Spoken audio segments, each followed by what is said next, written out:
अस्सलाम वालेकुम एवरीवन। इस वक्त हम पढ़ रहे हैं बीकॉम पार्ट 2 बिजनेस लॉ। और आज का जो हमारा टॉपिक है, जैसा कि आप देख सकते हैं आपकी स्क्रीन पर इस वक्त मौजूद है, डिस्चार्ज ऑफ कॉन्ट्रैक्ट। यानी कि कोई भी कॉन्ट्रैक्ट किस सिचुएशन में डिस्चार्ज हो जाता है, ये आज का हमारा टॉपिक है। अच्छा जी, जैसे ही क्लास शुरू हुई है मिसबा ने एक सवाल कर लिया है, उसका भी मैं बाकी सबका भी यकीनन ये सवालात होंगे कि लास्ट के कुछ लिंक्स या रिकॉर्डिंग्स मैंने अभी कुछ नहीं दिए, तो आज की क्लास में वो भी आपको दूंगा। लेकिन ये कि थोड़ा सा क्लास अभी चलेगी, कुछ और बच्चे अभी ऐड होते रहेंगे। तो ये है कि जब मिड ऑफ द क्लास में हम पहुँचेंगे तो काफ़ी हद तक तकरीबन बच्चे आ चुके होंगे। तो जब मैं आपको दूंगा, नहीं तो आप रिमाइंड करा दिएगा, तो इंशाल्लाह सारे लिंक्स मेरे पास मौजूद है, तो वो मैं आपको सेंड करूँगा इन द क्लास। ठीक है, now let's start. Discharge of the contract. A contract is said to be discharged or terminated when the rights and obligations created by it come to an end. यानी contract discharge कब होता है कि जब rights and obligations जो भी किसी contract ने क्रिएट की होती हैं, जब वो सारी की सारी कम टू एन एंड हो जाएं, यानी कि वो सारी की सारी जो है वो ख़त्म हो जाएं और अब मतलब कोई किसी की जिम्मेदारी नहीं रही, कोई किसी की रिस्पॉन्सिबिलिटी नहीं रही है, तो उसे क्या कहते हैं, उसे डिस्चार्ज ऑफ कॉन्ट्रैक्ट कहा जाता है। मिसाल के तौर पर एक मैं आपको मिसाल दूँ कि एक मोबाइल हमने ख़रीदा, हमने मोबाइल ख़रीद कर मोबाइल उससे रिसीव कर लिया, हमने मोबाइल उससे रिसीव कर लिया, जबकि उसने भी क्या किया, उसने पेमेंट रिसीव कर ली। Now the contract is discharge. Why? क्योंकि कॉन्ट्रैक्ट में जो जो जिसकी जिम्मेदारी थी वो जिम्मेदारी उस बंदे ने पूरी कर दी है। जब हर बंदे ने अपनी अपनी जिम्मेदारी पूरी कर दी है, ठीक है जी, जब हर बंदे ने अपनी अपनी जिम्मेदारी पूरी कर दी है ना, तो इसका मतलब यह है कि कॉन्ट्रैक्ट क्या हो गया, डिस्चार्ज है। अच्छा, अब कॉन्ट्रैक्ट डिस्चार्ज होने की एक और एग्जांपल मैं आपको दूं। मिसाल के तौर पर एक बंदे की हमने जिम्मेदारी लगाई थी, उसको हमने जॉब पर रखा, उसकी डेथ हो गई। अब क्योंकि उसकी डेथ हो गई, तो उसकी डेथ पर ही वो क्या हो गया, मामला सारा का सारा ख़त्म हो गया, क्योंकि बंदे के मरने के साथ साथ उसकी काफ़ी हद तक जो जिम्मेदारियाँ होती हैं वो उसके ऊपर से उठ जाती हैं, ख़त्म हो जाती हैं, और कॉन्ट्रैक्ट किसी की भी डेथ के ऊपर कॉन्ट्रैक्ट डिस्चार्ज हो जाता है। There are certain exceptions. इसके अंदर भी ना कुछ एक्सेप्शंस होती हैं। अब इसमें एक्सेप्शंस क्या होती हैं कि मॉर्गेज लोन अगर किसी ने लिया हुआ तो उसकी मरने के बाद जिम्मेदारी ख़त्म नहीं होती, क्योंकि वो लिख कर जाता है कि अगर मैं मुझे कुछ हो जाए तो ये मेरी प्रॉपर्टी है, ये बेचकर आप अपने पैसे रिकवर कर ले। ठीक है ना, तो फिर इस सिचुएशन में क्या होगा, उसकी वो चीज़ बेची जाएगी और उसको बेचकर वो पैसे रिकवर कर लिए जाएंगे। When the parties to a contract perform their respective promises, the contract is discharged। अच्छा, अब डिस्चार्ज ऑफ कॉन्ट्रैक्ट की कंडीशंस हैं जो कि हम वन बाय वन डिस्कस करेंगे। अच्छा, एक बात और बता दूं, कोई हो किसी का जानने वाला तो बताया, मेरा लैपटॉप का कैमरा काम नहीं कर रहा है, कभी अचानक से खुद ब खुद काम करने शुरू कर रहा है, कभी नहीं कर रहा है। अगर किसी का कोई हो जान पहचान वाला तो प्लीज़ बताइएगा, नहीं तो मैं जाऊंगा बाहर सदर बदर, ज़रा बारिश ख़त्म हो तो ये कैमरा सही कराऊंगा। इसका कैमरा चलता है, आई थिंक कोई गिर गया था, ये लैपटॉप को कहीं लूज़ हो गया, इसको कोई कनेक्शन वगैरह व्हाट्सएवर है। तो डिस्चार्ज बाय परफॉर्मेंस, अब हम बेसिकली कर क्या रहे हैं डिस्कस। मैं यहाँ पर एक हेडिंग डालूंगा, ऐड करूँगा, आप देखिए।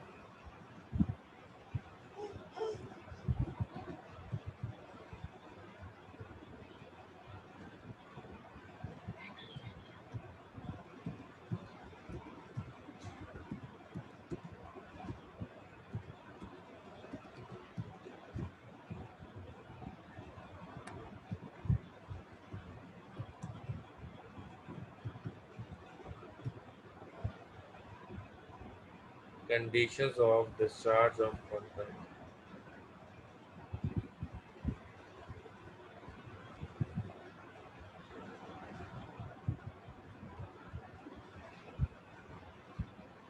कि भाई किस किस कंडीशन के अंदर कॉन्ट्रैक्ट क्या हो जाता है, डिस्चार्ज हो जाता है। ओके, क्वेश्चन, क्वेश्चन भी इसमें ऐड कर देते हैं, चलें।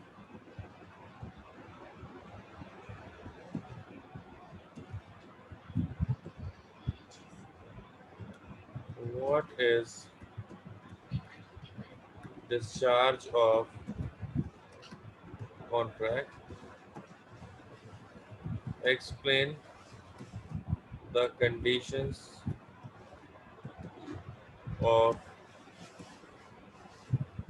discharge of contract या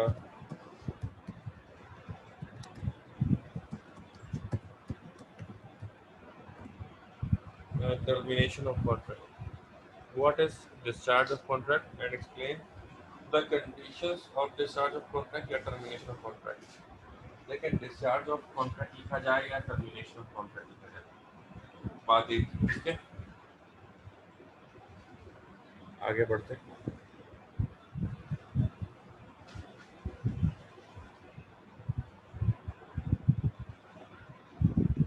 जी बेसिकली ये कोचिंग के नोट्स ही हैं जो आपकी स्क्रीन पर नज़र आ रहे हैं। एक सवाल आया था, उसका जवाब दे दिया मैंने। ठीक है जी, सवाल आपने सुन लिया कि डिस्चार्ज ऑफ कॉन्ट्रैक्ट क्या होता है, किस किस कंडीशन में कॉन्ट्रैक्ट डिस्चार्ज होता है या टर्मिनेट हो जाता है। तो डिस्चार्ज ऑफ कॉन्ट्रैक्ट का है, टर्मिनेशन ऑफ कॉन्ट्रैक्ट का है या डिस्पोजल ऑफ कॉन्ट्रैक्ट का है, बात एक ही, ठीक है। अच्छा जी,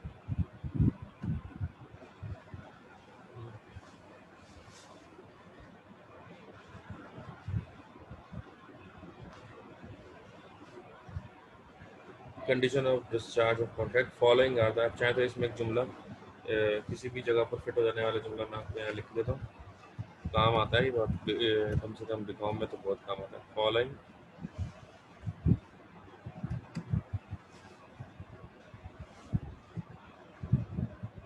are the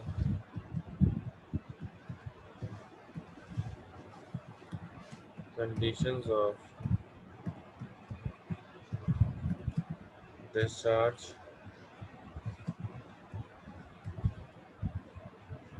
of contract. Following are the conditions of discharge of contract.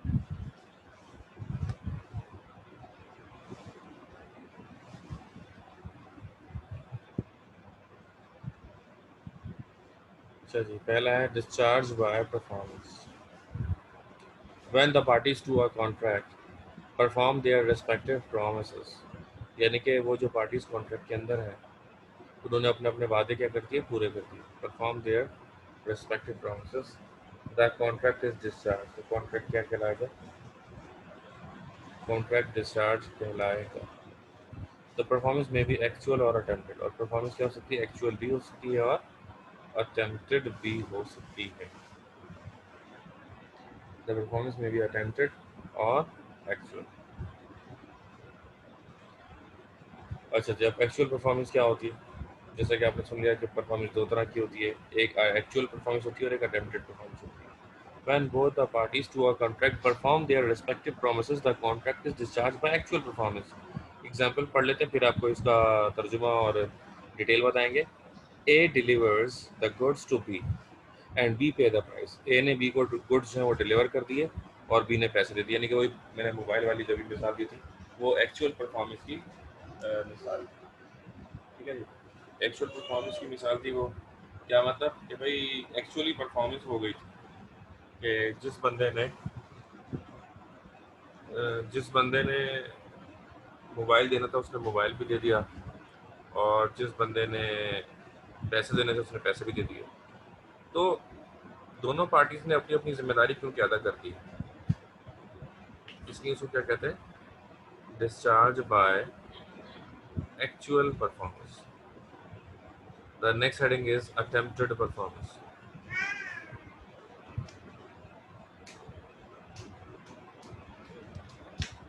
Attempted performance किसे कहते हैं, where the promiser offers to perform his promises and promisee refuses to accept। यानी promiser जो है उसने ऑफर किया टू परफॉर्म हिज प्रोमिसेस कि भाई ये काम मेरे लिए कर दो, and promisee refuses to accept, it is called attempted performance or tender of performance। The promiser is then excused from performance and becomes entitled to sue the promisee for breach of the contract. Attempted performance मतलब discharge of contract हो रहा है, contract खत्म हो रहा है। मिसाल के तौर पर पहले मैंने कहा था हाँ जी ये मैं काम आपका कर दूंगा, लेकिन जब वक्त आ गया तो मैंने आपको कहा नहीं भाई मैं तो ये कर ही नहीं सकता, ये तो अब हो ही नहीं सकता। इस सिचुएशन में क्या है, वो कॉन्ट्रैक्ट क्या हो जाएगा, वो कॉन्ट्रैक्ट डिस्चार्ज हो जाएगा। इसमें क्या लिखा हुआ, where the promisor offers to perform his promises and promisee refuses to accept, it is called performance or tender of performance. The promiser is then excused from performance and becomes entitled to sue the promisee for breach of contract. इसमें क्या होता है कि जब बंदे ने पहले आपसे वादा कर लिया था और अगर वो कल को आपकी बाद में वो काम नहीं करता तो आप उसको क्या कर सकते हैं, यू कैन सू हिम, आप उसके ऊपर मुकदमा दर्ज कर सकते हैं। ये से बताया गया। अब इसकी एग्जांपल पढ़ते हैं। A offers to deliver him the specified goods at the agreed price at the stipulated time and at the designation place, but B refused to accept the contract is discharged and becomes entitled to sue B for the breach. भाई हुआ क्या कि हमने एक बंदे से कहा भाई ये फला ये सामान है, फला जगह पे आपने डिलीवर करना है। ये स्पेशली कहाँ पर हो सकता है, एक्सपोर्ट, कि भाई फला मुल्क के अंदर, दुबई के अंदर आपने जुमेरात वाले दिन 4 बजे ये सामान डिलीवर करना है, इतने बजे इस बंदे को देना है। अब बाद में अगर आप उसको रिफ्यूज़ करते तो एक मुकदमा दर्ज कर सकते हैं। रिफ्यूज़ जैसे क्या, रिफ्यूज़ल पर बेसिकली वो कॉन्ट्रैक्ट डिस्चार्ज हो गया। तो कॉन्ट्रैक्ट डिस्चार्ज कैसे होता है, वो रिफ्यूज़ल से हो जाता है। अब बात जहाँ तक है पेमेंट की और मुकदमा दर्ज करने की, तो वो बंदे पर होता है कि अगर आप चाहें तो कोर्ट जा सकते हैं, नहीं तो नहीं। अटेम्प्टेड परफॉर्मेंस और एक्चुअल परफॉर्मेंस का अगर आप एक लफ्ज़ में अगर इसका मतलब आप लिखना चाहें तो अटेम्प्टेड परफॉर्मेंस का मतलब ये है कि आपने कोशिश करी लेकिन वो काम नहीं हुआ, या बाद में आपने उस काम से मना कर दिया। तो बाद में अगर आप उस काम से मना कर रहे हैं तो उसे अटेम्प्टेड परफॉर्मेंस कहा जाता है। ठीक है, आपने बाद में मना कर दिया एकदम से, तो अटेम्प्टेड परफॉर्मेंस जिनकी आपने अटेम्प्ट किया लेकिन परफॉर्मेंस आपने नहीं दे सके या नहीं दी, आपने जानबूझ के नहीं दी या अनजाने में ना दी, दो भी सिचुएशन। दूसरी तरफ एक्चुअल परफॉर्मेंस मतलब जो वादा किया वो वादा आपने निभा दिया। जो वादा किया आपने वो वादा आपने क्या कर दिया, निभा दिया। ओके,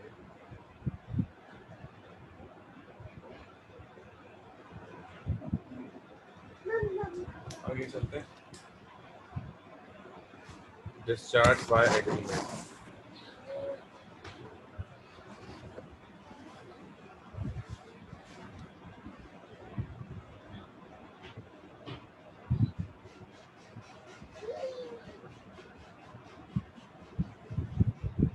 अच्छा, जरा बाकी भी बताएं, क्या स्लो आ रही है मेरी आवाज़?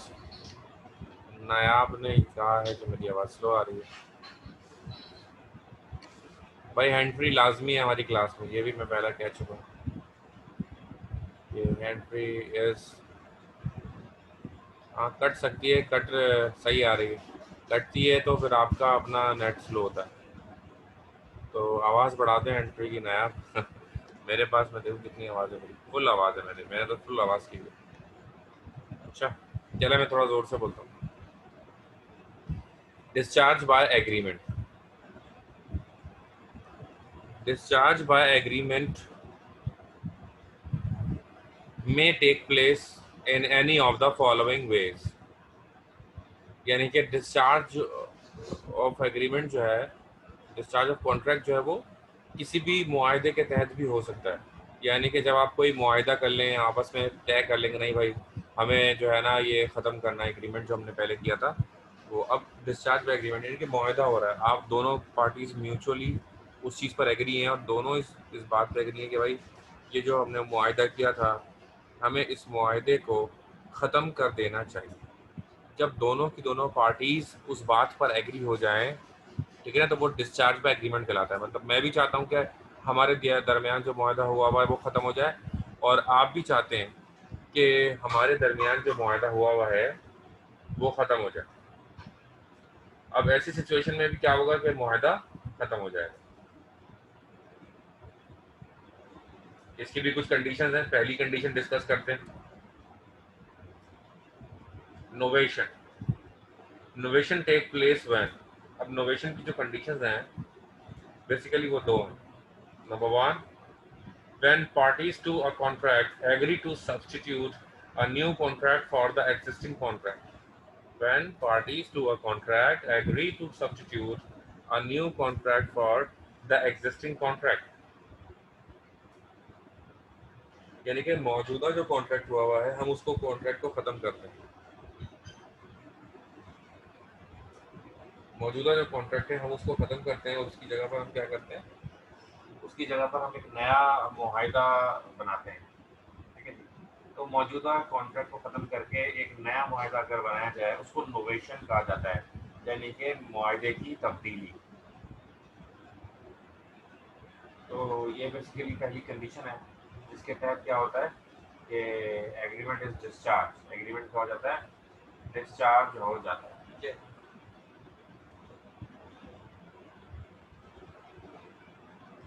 Condition number 2, a contract between two parties is rescinded in consideration of a new contract being entered into the same terms between one of the parties and the third party।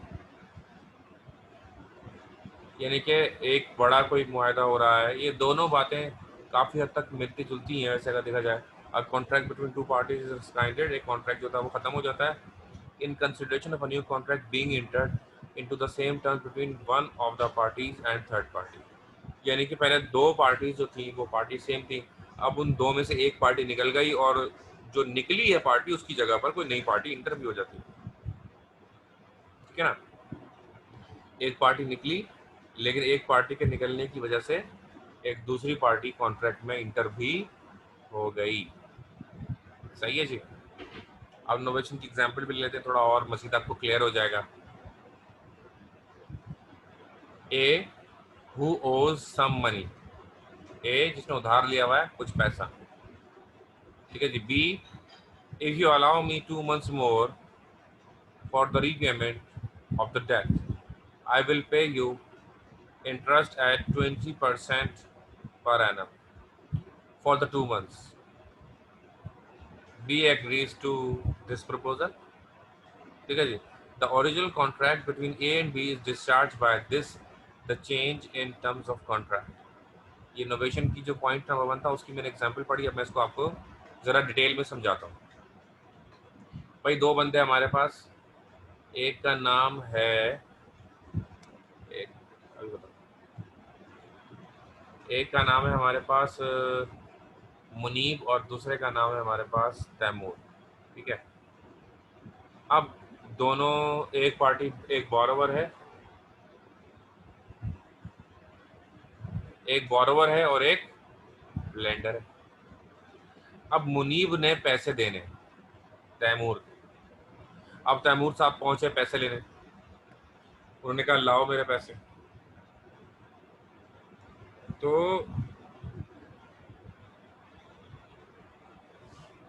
Munib साहब ने कहा भाई देखें अभी तो मेरे पास पैसे नहीं। तैमूर साहब बोले नहीं भाई मुझे तो आज ही पैसे चाहिए और ये वो, उन्होंने पंगा डालना शुरू कर दिया।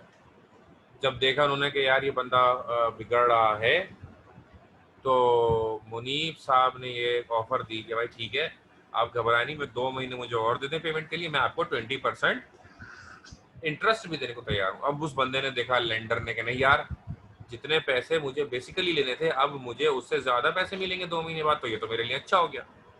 वो बोलते चले ठीक है मैं 2 महीने बाद आऊँगा।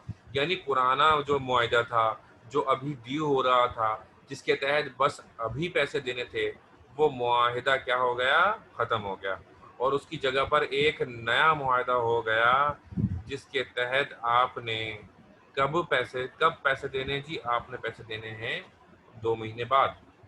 तो पुराना अभी पैसे देने वाला मुआहदा खत्म होकर एक नया मुआहदा हुआ जिसमें पैसे भी बाद में देने हैं और 20% इंटरेस्ट भी देना है।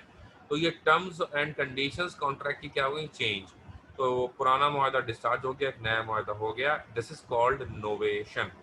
इसे क्या कहते हैं? इसे नोवेशन कहते हैं।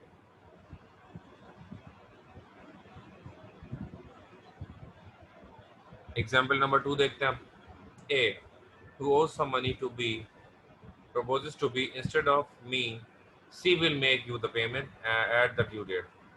ठीक है ना? अबे मुझे पैसे लेने से तैमूर से, मिसाल के तौर पर तैमूर ने कहा मैं पैसे नहीं दूंगा बल्कि ये सलमान देगा। अब सलमान पैसे देगा, तैमूर ने देने थे, तैमूर ने अपने आप को रिप्लेस किसी और पार्टी से अगर कर दिया तो ये जो है कंडीशन नंबर 2 है नोवेशन की, जो कि पॉइंट नंबर 2 था।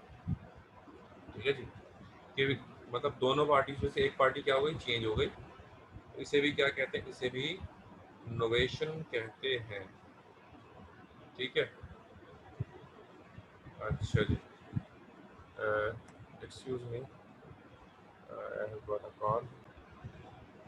अच्छा, तकरीबन बच्चे आ चुके हैं, तो अब मैं ये चाहूँगा, मैंने रिकॉर्डिंग पे लगा दिया। अच्छा, मैं अभी चाहूँगा कि आपको मैं समरी दूँ ना, कि जो मैं चैट फॉर एवरीवन करके कुछ लिंक्स दे रहा हूँ आपको बिजनेस लॉ के, जो आपकी क्लास अगर कोई निकली हुई है तो आप वो कवर कर लेंगे उससे। ठीक है ना? तो अभी आप देखें, मैं आपको देता हूँ बिजनेस लॉ।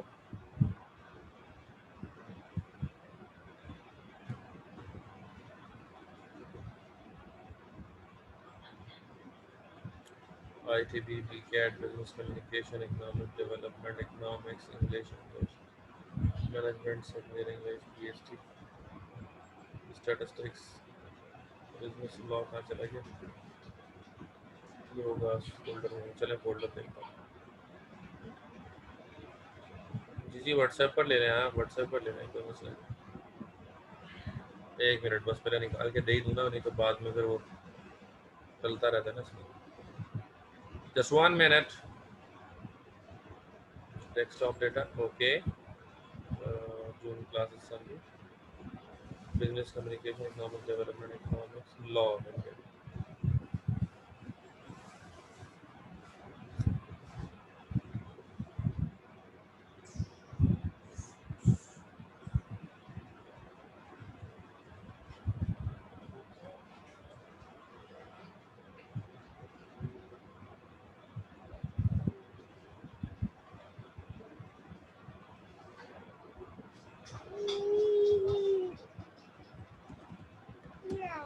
ये लें जी, जो लिंक यहाँ से कॉपी कर सकते हैं यहाँ से कॉपी कर ले, नहीं तो मेरे जोंग वाले नंबर पे आप मैसेज करें तो मैं भी आपको फ़ौरन दे देता हूँ। ये प्रैक्टिस अभी हो जाएगी। ठीक है, चैट से कॉपी कर सकते हैं वैसे आप लोग,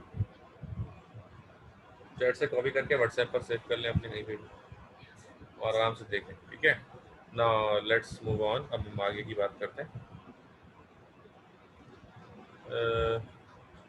ये मेरा नंबर है 0313।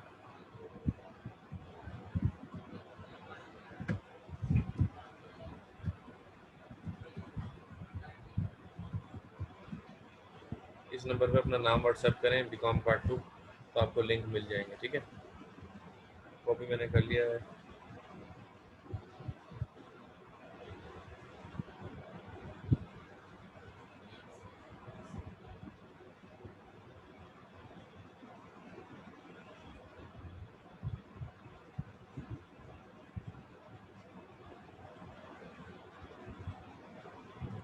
चले बस आगे चलते हैं। ठीक है,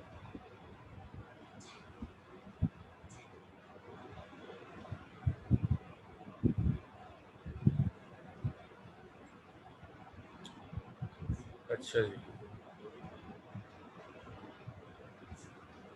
तो हम कहाँ थे? एग्जाम्पल नंबर 3 हमें पढ़नी थी। Example A, who owes some money to B.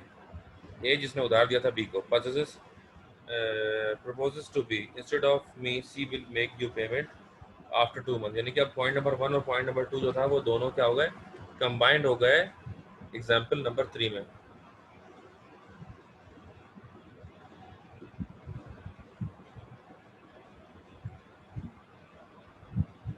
Yes, बिल्कुल ये टाइम बार्ड है, ये चलेंगे और बंद भी हो जाएंगे। ये लिंक्स 10 दिन चलेंगे, 10 दिन बाद ये तमाम लिंक्स बंद हो जाएंगे। ठीक है,